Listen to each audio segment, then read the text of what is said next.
After Yumi and Tony got back together, Yumi felt awkward around him. She figured it was just because they hadn't seen each other in a while. The next day, while meeting with an illustrator about a project, Yumi ran into her ex, Jack. She knew instantly it wasn't a coincidence. The illustrator had clearly set it up, but she was back with Tony now. She hadn't told anyone yet, but she probably needed to tell Jack. Oblivious, Jack happily asked Yumi to dinner, hoping to win her back. Why get back with an ex when there are so many other guys out there? Jealousy and anger made Jack blurt out hurtful things. He thought to himself, if Yumi wouldn't take him back, it wasn't fair she got back with Tony either. He fought back tears, swallowing his frustration. He insisted on giving Yumi a ride home, but she refused, wanting to avoid any drama, and called a cab instead. When Jack tried to stop her, he accidentally fell off the car and broke his arm. So much for that ride. Yumi called Tony, saying a friend broke his arm and needed help, so she'd be late for their date. Tony's heart sank when he heard it was Jack. Even though Yumi said it was just a work coincidence, he felt uneasy. Jack felt humiliated and didn't want to make Yumi late. Yumi said she had to leave, but then she noticed Jack's shirt was ripped from the fall. He was still the same clumsy yet endearing guy she couldn't help but want to take care of.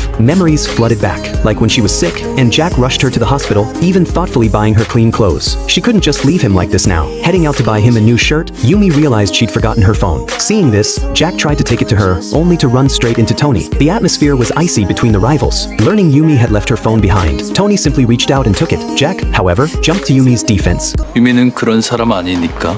네? 쉽게 흔들리고 안 그럽니다.